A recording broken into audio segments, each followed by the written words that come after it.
अर्थ शब्दको अर्थै बुझ्नु पर्यो एडाप्टेसन भनेको के हो अनि त्यसको इन्ट्रोडक्सन पनि हामीले बुझ्छौँ अनि हाइड्रोफाइट्स मेजोफाइट्स र जियोफाइट्स फाइट्स भन्ने बित्तिकै प्लान्ट है भाइ बहिनीहरू त्यो भन्ने बित्तिकै पानीमा उम्रने प्लान्ट भन्ने थियो जेरो भन्ने बित्तिकै यो एक्सिया र जेरो भनेको चाहिँ डेजर्टको ड्राई प्लान्टहरू र मिजो भनेको चाहिँ नि नर्मल हाम्रो जस्तै जमिनमा उम्रने प्लान्टहरू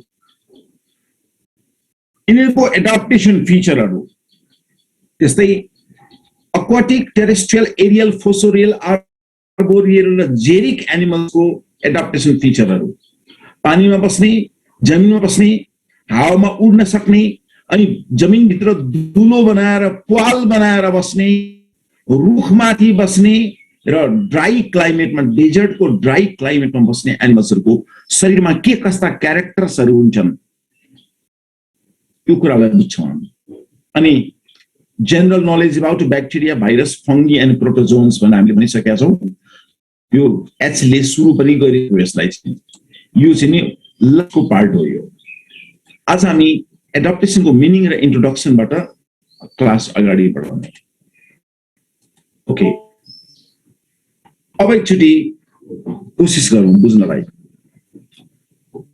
अर्थ आफैमा एउटा लिभिङ प्लानेट हो भाइ किनभने अहिलेसम्म हामीलाई थाहा भए मध्ये अर्थ भन्ने प्लानेटमा मात्रै लिभिङ अर्गानिजम्सहरू छन् अर्थमा मात्रै लिभिङ अर्गानिजमको लागि सुटेबल इन्भाइरोन्मेन्ट उपलब्ध छ यो हेबिटेबल जोनमा पर्छ अर्थको र सनको बीचमा यति डिस्टेन्स छ त्यो डिस्टेन्सको कारण यस्तो मिलेको छ त्यो डिस्टेन्स जसको कारणले अर्थ एउटा हेबिटेबल जोन हो जहाँ मार्स र अर्थमा छ त्यो हेबिटेबल जोनमा मार्सलाई पनि हेबिटेबल जोनमा राख्न अलिक गाह्रो छ बाबु तिमी अर्थ कुनै पनि इक्विपमेन्ट शरीरमा नलगाइकन मजासँग बाँच्न सक्छौ कि सक्दैनौ सक्छ सर तर मार्समा गएर तिमीले अक्सिजनको मास्क लगायो भने मरिहाल्छौ नि कहाँ मार्समा तिमीलाई पुग्ने अक्सिजन छ र सर अब त्यो के रे एस्ट्रोइडहरुलाई त्यहाँ लगाएर फुटाउनु पर्छ अनि त्यहाँको क्लाइमेट राम्रोसँग मिल्नुपर्छ अनि बल्ल त्यहाँ हामी अक्सिजन लिन पाइन्छ त्यो त अर्को कुरा हो गजबको कुरा गर्यौ पखै कहाँबाट फोन खरायो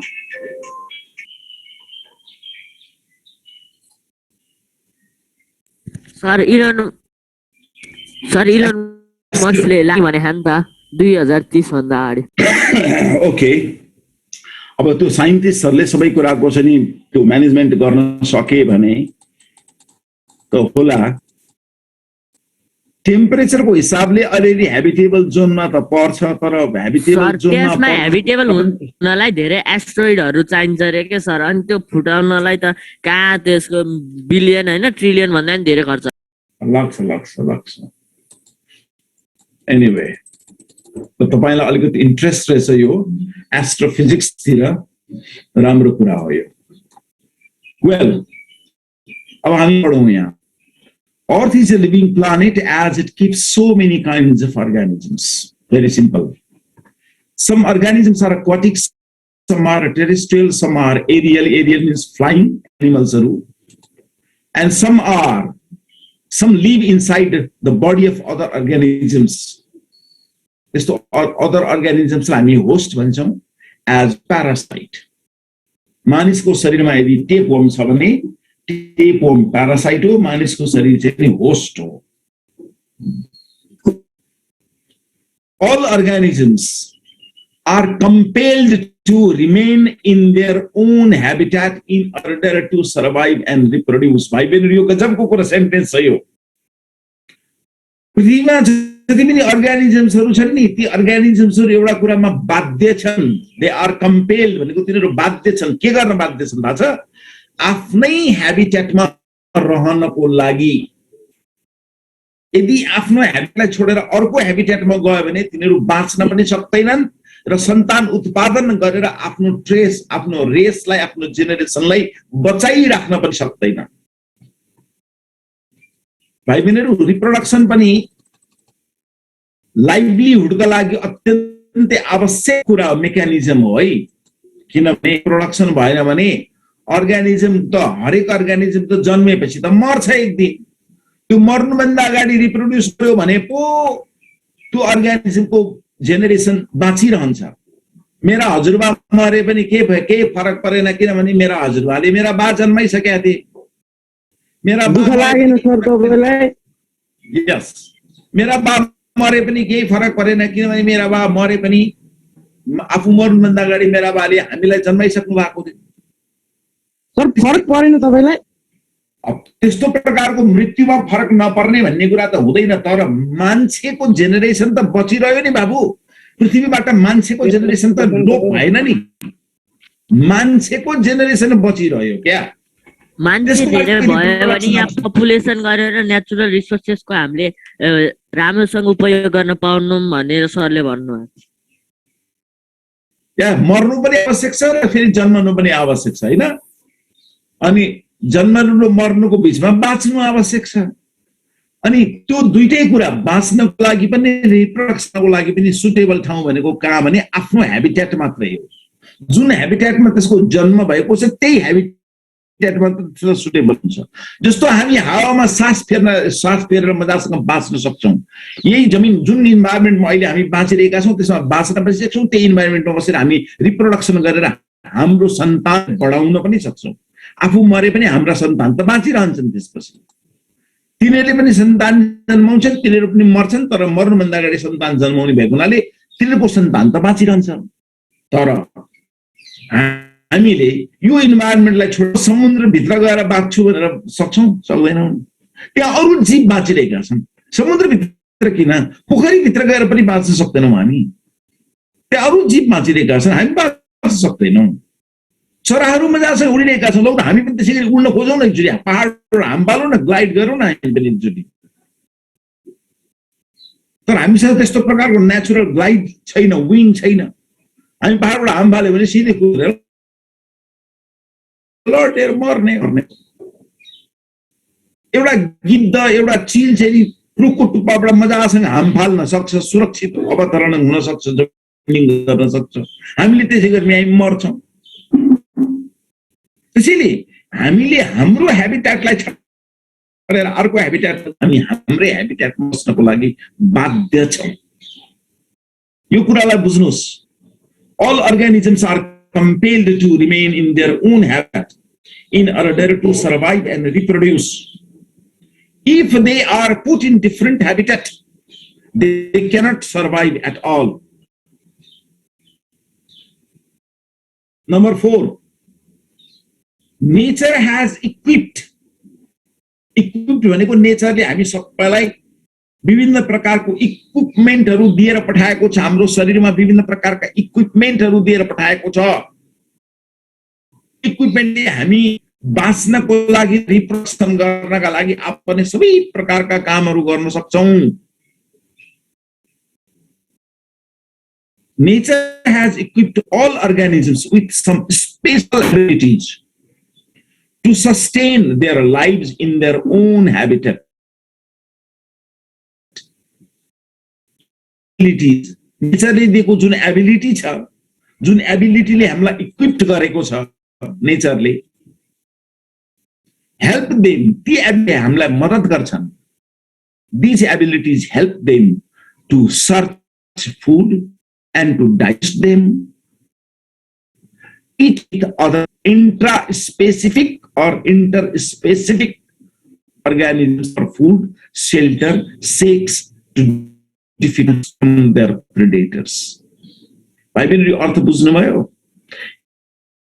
इन्डिसको आफू जस्तै व्यक्तिसँग, मान्छेसँग भयो भने इन्ट्रा स्पेसिफिक कम्पिटिसन हो।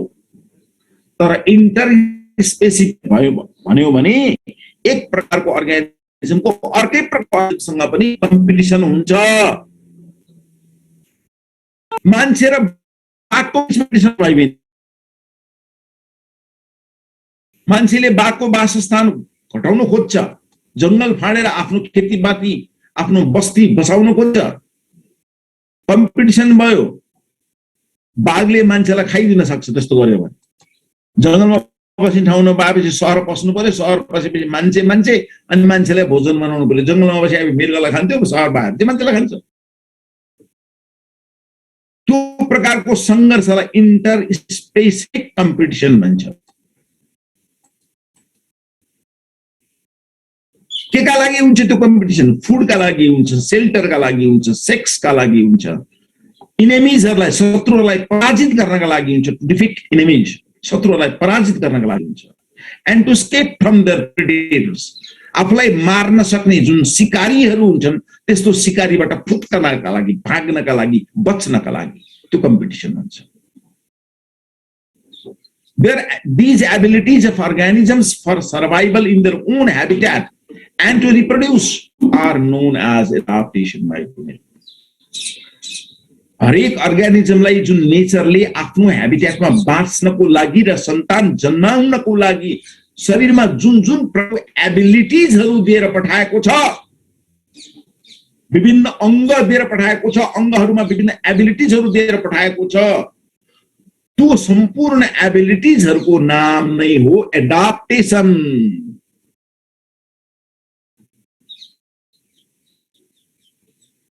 भाइ बहिनीहरू, एउटा एक्जाम्पलको कुरा सुन्नुहोस् अब एडाप्टेसनलाई बुझ्नलाई। तराई भनेको लो ल्यान्ड हो अनि हिमालयन रिजन भनेको हाई ल्यान्ड हो। तपाईहरु सबै साइन्सको स्टुडेन्ट, एउटा जेनरल नलेज तपाईहरु सबैलाई छ। त्यो के भने अक्सिजन भन्ने ग्यास जति तल उति धेरै पाइन्छ हावामा, जति अग्लो उचाइतिर गए उति कम पाइन्छ, किनभने अक्सिजनको हावाको डेन्सिटी भन्दा स्लाइटली हेभियर भएको हुनाले अक्सिजन धेरै माथि माथिसम्म जान सक्दैन, तल तल पाइन्छ अक्सिजन। अनि तल तराईमा तल्लो अल्टिट्युडमा बस्ने त्यो इन्भाइरोमेन्ट मान्छेको लागि त्यो इन्भाइरोमेन्टमा प्रशस्त अक्सिजन भएकोले तिनको शरीरमा अर्थात् रगतमा अक्सिजनलाई एब्जर्ब गर्ने जुन हेमोग्लोबिन भन्ने एउटा एलिमेन्ट कम्पाउन्ड हुन्छ, त्यो कम्पाउन्डको क्वान्टिटी त्यति धेरै हुँदैन, किनभने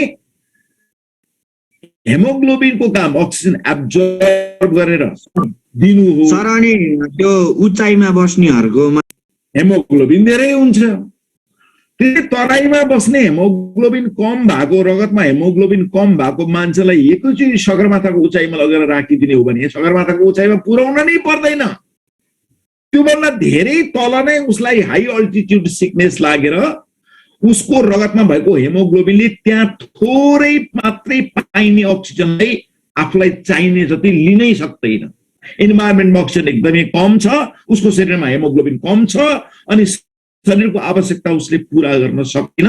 त्यसलाई अक्सिजनको अभाव भएपछि जुन छटपटी हुन्छ त्यसलाई भनिन्छ हाई अल्टिट्युड सिकनेस। यदि त्यसलाई तत्कालै तलतिर ओह्राल्न सकिएन, अलिक गहिराई ठाउँतिर अलिकति बढी अक्सिजन भएको इन्भाइरोमेन्ट त्यसलाई ल्याउन सकिएन भने त्यसको तत्काल मृत्यु हुन्छ। तर नेपालको हिमालयन क्षेत्रमा जन्मेको आप्पा शेर्पा, जसले 21 पटक सगरमाथा चढेर चाहिँ विश्व रेकर्ड कायम गर्छ मात्रै होइन, आप्पा शेर्पा हो कि यस्तै यस्तै एउटा शेर्पा छ के नेपाली, मैले नाम बिर्सेँ, जियोग्राफीको टिचरलाई हिस्ट्रीको थाहा होला। त्यसले त 21 घण्टासम्म सगरमाथाको टुप्पामा विदाउट अक्सिजन सिलिन्डर 21 घण्टा बसेर देखाइदियो। भनेपछि उसको शरीरको रगतमा कति धेरै हेमोग्लोबिन होला। त्यो धेरै हेमोग्लोबिन भएको रगत भएको कारणले थोरै अक्सिजन पाउने इन्भाइरोमेन्टबाट पनि आफ्नो शरीरलाई चाहिने अक्सिजन उसले प्राप्त गर्न सक्यो। त्यही हो एबिलिटी। त्यो एबिलिटीको नाम हो एडाप्टेसन। भाइ बहिनी, त्यो शेर्पा नाम गरेको व्यक्तिसँग हाई अल्टिट्युडमा बाँच्ने एडाप्टेसन थियो, त्यसैले बाँच्यो। तर त्यो तराइयनसँग, एउटा तराईमा बस्ने हाम्रो साथीसँग चाहिँ नि त्यो एडाप्टेसन छैन, हाई अल्टिट्युडमा बाँच्न सक्ने एडाप्टेसन छैन। ऊ तराईमा सुरक्षित बाँच्न सक्छ, तर शेर्पाहरूलाई तराईमा राख्यो भने चाहिँ बडा दुख गाह्रो हुन्छ क्या। सुरुका दिनहरूमा चाहिँ नि गर्मी असाध्य भएर खप्ने गाह्रो हुन्छ, तिनीहरूलाई खानै नपच्ने, पखाला लाग्ने, झाडा लाग्ने, यहाँ विभिन्न प्रकारको रुगाखोकी लाग्ने, अनेक प्रकारका रोगले सताउने हुन्छ। किनभने यिनी हिमालयनको त्यो चिसोमा ब्याक्टेरिया एकदमै कम छ, उसको शरीरले धेरै ब्याक्टेरियासँग लड्नै पर्दैन। तराईको यो ट्रपिकल क्लाइमेटमा त ब्याक्टेरिया यति धेरै छ कि भाइ बहिनीहरू, शरीर त्यो ब्याक्टेरियासँग लड्नको लागि उपयुक्त नै छैन। तराईमा बस्ने मान्छेको शरीरसँग त्यो एबिलिटी छ। यस्तो हुन्छ, नेचरले जुन इक्विप्ड गरेर पठाएको छ आफ्नो इन्भाइरोमेन्टमा, आफ्नो हेबिटेटमा बाँचोस्, राम्रोसँग बाँच्नको लागि अनेक प्रकारको काम गर्नुपर्ने हुन्छ, खानेकुरा खोज्नुपर्ने हुन्छ, अनेक प्रकारको लुक्ने ठाउँ, बस्ने ठाउँ खोज्नुपर्ने हुन्छ, बनाउनु पर्ने हुन्छ। त्यो सबै गर्नलाई एबल हुनु पर्यो नि शरीर त।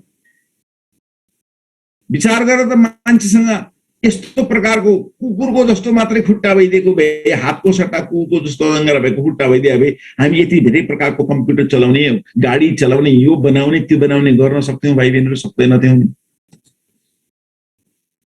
नेचरले हामीलाई गजबको दुईटा चिज दिएर पठाएको छ, एउटा गजबको ब्रेन दिएर पठाएको छ र हात दिएर पठाएको छ। यो यस्तो हात दिएर पठाएको छ नि भाइ बहिनीहरू, संसारको सारा मसिनले गर्ने काम यी दुईटा हातले गर्न सक्छ।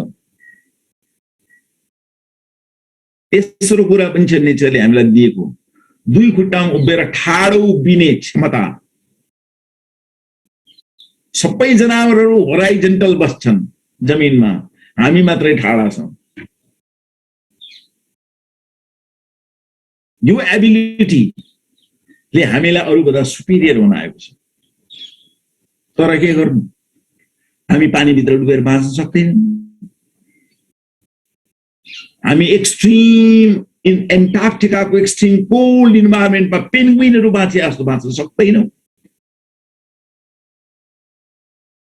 डेजर्टको त्यो एकदमै हट क्लाइमेटमा अरू लुगा नलगाएका जनावरहरू जसरी बाँचिरहेका छन्, हामी पनि लुगा नलगाएर डेजर्टमा बाँच्न खोज्ने हो भने दिउँसोको गर्मीले तिमी डढेर मर्छौ, बाँचिहाल्यो भने रातिको ठन्डामा तिमी कक्रकिएर मर्छौ, तिम्रो रगत मुटु नै चल्न नसकेर मर्छौ।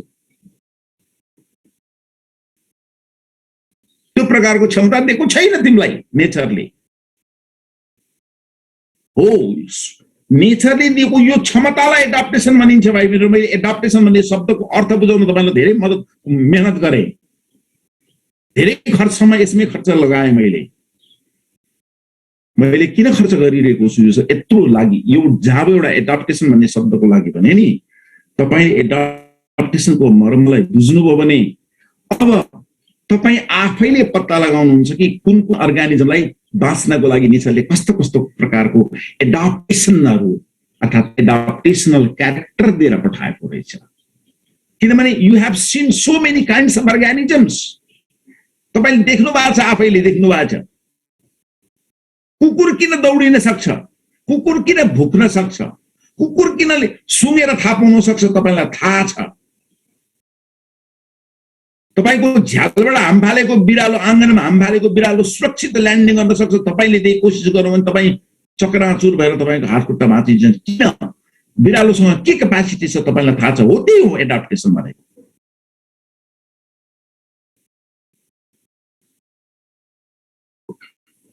क्यान यु से कुकुरको जाति अहिलेसम्म लोप नभएर किन बाँच्न सफल भयो पृथ्वीमा?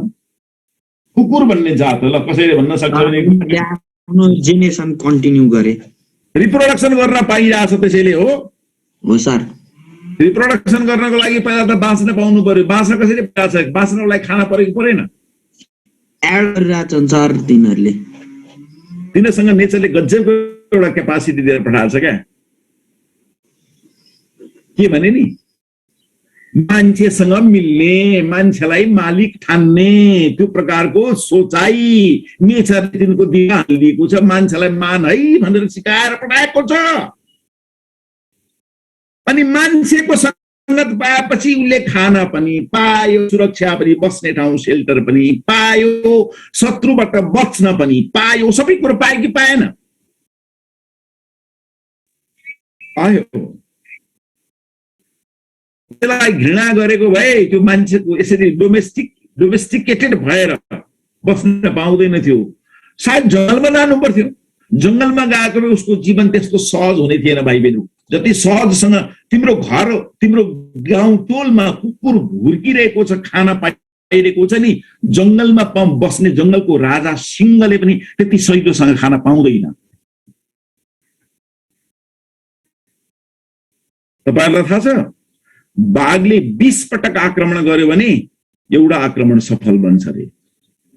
अर्थात् बाघको आक्रमण 5% मात्रै सफल बन्छ, 95% 95% उसको मिशन फेल हुन्छ, पक्रिन सक्दैन खानेकुरालाई। तपाईको घरमा नपालिएको तर तपाईको गल्लीमा बस्ने भुस्या कुकुरहरूले पनि खाना पाइरहेका छन् सजिलैसँग, किनभने दे लभ ह्युमन बिङ र मान्छेको दया आउँछ कुकुरमाथि। त्यो एबिलिटी हेर, एक एबिलिटीलाई नेचरले दिएको एउटा जुन प्राकृतिक स्वभाव छ अर्गानिजम्सहरुको, त्यो नै एडाप्टेसन हो भाइ बहिनी। हेर्नुस् अब नेचरका एक दुईवटा कुरा गरौँ।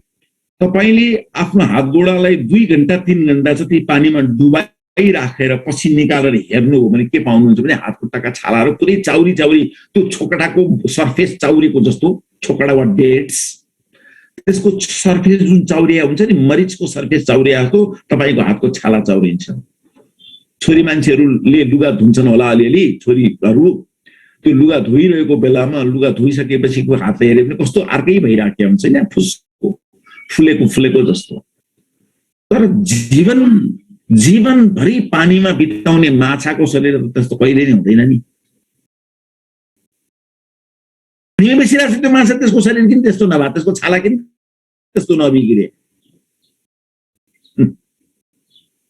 यही हो एडाप्टेसन। हामीले सास चाहिँ हावाबाटै फेर्छु भनेर शरीरलाई चाहिँ पानीमा डुबाएर सास फेर्ने व्यवस्था मात्रै हावाबाट गर्ने पाइप साइप लगाएर पानीमा बस्यो भने पनि हामी लामो समय बाँच्दैनौँ भाइले। हाम्रो शरीरले त्यो पानीलाई ठेक्न सक्दैन। शरीरको छालाबाट पानी भित्र पसेर हाम्रो शरीर पुरै फुलेर फुसरो भएर सुन्निएर यहाँ डमडम पानी भरिएर पुरै स्पन्ज पानीमा डुबेको स्पन्जमा पानी सोचिएको जस्तो हाम्रो शरीरमा पानी सोचिन्छ। र त्यसैले ओहो हाइपर के डिहाइड्रेसन भन्छ नि, पानी अभाव भएको शरीरमा पानी अभाव भयो भने डिहाइड्रेसन दिन्छ। यो त ओभर हाइड्रेसन भएर हामी मर्छौँ। तर पानीमा बस्ने जनावरको शरीरमा किन त्यस्तो हुँदैन भन्दाखेरि थाहा छ, तिनको शरीरलाई पानी छिर्न नसक्ने एक प्रकारको वाटर प्रुफ लेयरले ढाकेको हुन्छ।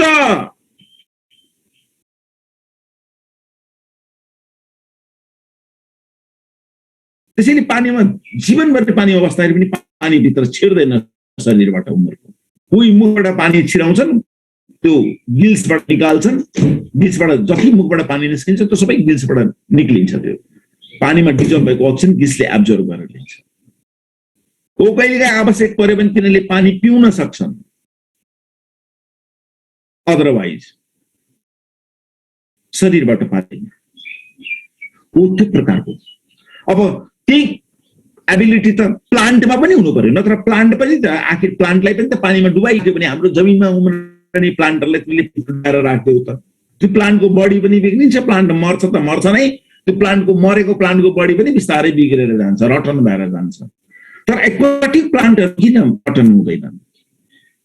किनभने तिनको शरीरमा पनि वाटर प्रुफ कोटिङ हुन्छ।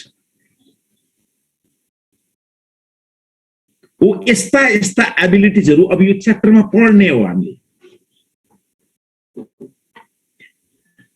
मैले सब कुराहरू यहाँ गफैबाट बताइसकेको छु भाइ, क्लास पोइन्ट 7 सम्मका कुराहरूलाई पनि म अलिकति अगाडि बढौँ। अब 10 मिनट मात्र बाँकी छ।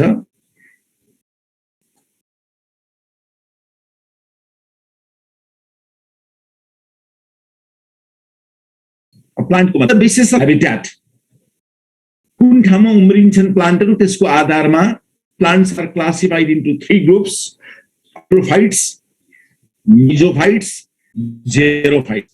म अनुरोध गर्छु तपाईहरुलाई यो 3टा शब्द दोहोर्याइदिनुस्: hydrophytes, mesophytes, xerophytes. Microphone on गरेर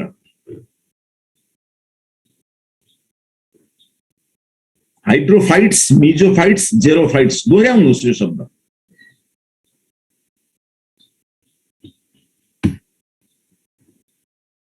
खै सुन्नु भएन।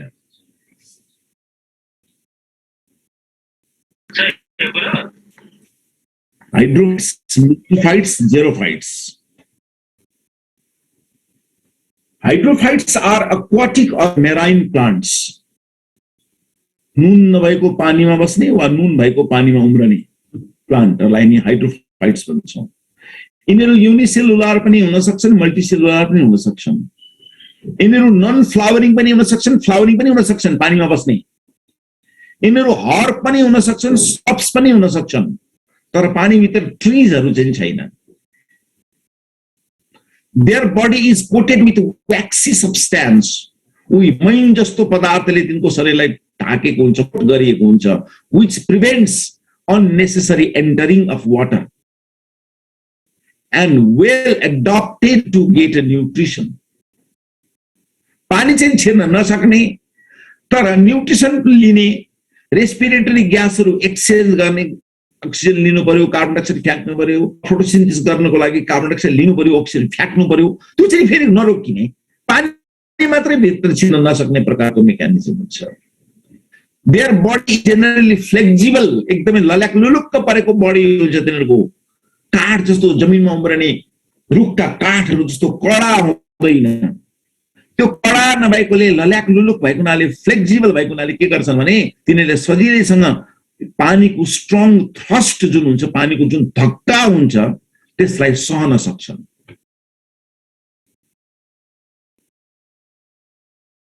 आँधीबेहरी आयो भने ठुला ठुला रुखहरू पल्टाइदिन सक्छ आँधीबेहरीले, तर जमिनमा उम्रेका घाँसहरूलाई आँधीबेहरीले केही गर्नेवाला छैन।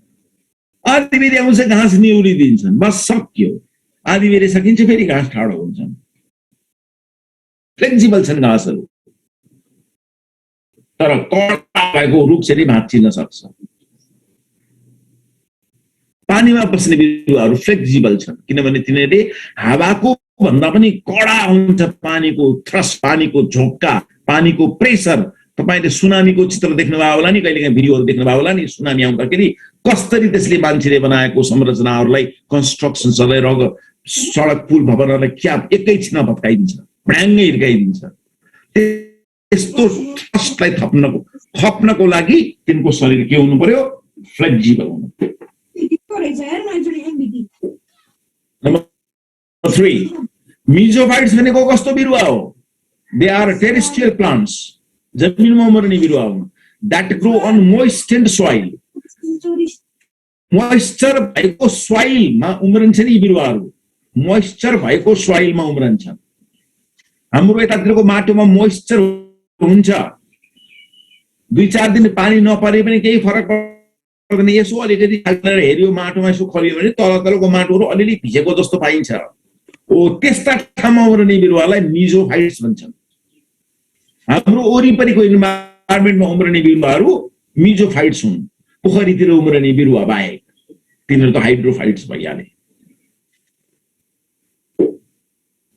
Mesophytes are terrestrial plants that grow on moistened soil where frequent rain occurs in rainy season. जहाँ वर्षामा बेला बेलामा पानी पर्छ। Their body is adapted to absorb nutrients from moist soil. यी प्लान्टहरुको शरीरले यस्तो मोइस्ट सोइलमा भएको न्युट्रिएन्ट्सहरुलाई एब्जर्ब गर्न सक्छन्। त्यसका लागि एडाप्टेड हुन्छन्। त्यो प्रकार मेकानिजम हुन्छ तिनीहरुसँग। To exchange respiratory gases directly from atmosphere. तिनीहरूले चाहिँ एटमोस्फियरबाट सिधै ग्यासलाई एक्सचेन्ज गर्ने काम गर्छन्। एटमोस्फियरबाटै कार्बन डाइअक्साइड लिन्छन्, एटमोस्फियरबाटै अक्सिजन लिन्छन्। पानीमा डिजल्भ हुनु जरुरी छैन तिनको लागि। And to reproduce in their habitat. आफ्नो वासस्थान रिप्रोड्युस गर्न सक्छन्। फ्लावर निकालेर हुन्छ कि सीड निकालेर हुन्छ कि के गरेर हुन्छ कि। And they may be or rigid. तिनीहरू कुनै फ्लेक्सिबल पनि छन्, कुनै रिजिड पनि छन्। हर्ब्सहरू फ्लेक्सिबल छन्, स्क्रब्स र ट्रीजहरू रिजिड खालका छन्। जेरोफाइट्स भनेको के हो? Are desert plants that grow on almost dry climate where rain rarely occurs, कहिले काहीँ पानी पर्छ डेजर्टमा पनि. The temperature varies greatly in day and night time. दिउँसो असाध्यै गर्मी हुन्छ भाइ बहिनीहरू, 45, 50, 51 डिग्री सेल्सियस टेम्परेचर पुग्छ दिउँसो. रात पुग्छ ओहो एकदम एक्सट्रिम कोल्ड, -1, -2 यस्तो टेम्परेचर भइदिन्छ रात. The body of xeric plants are adapted to absorb necessary nutrients from very depth. धेरै गहिराईबाट.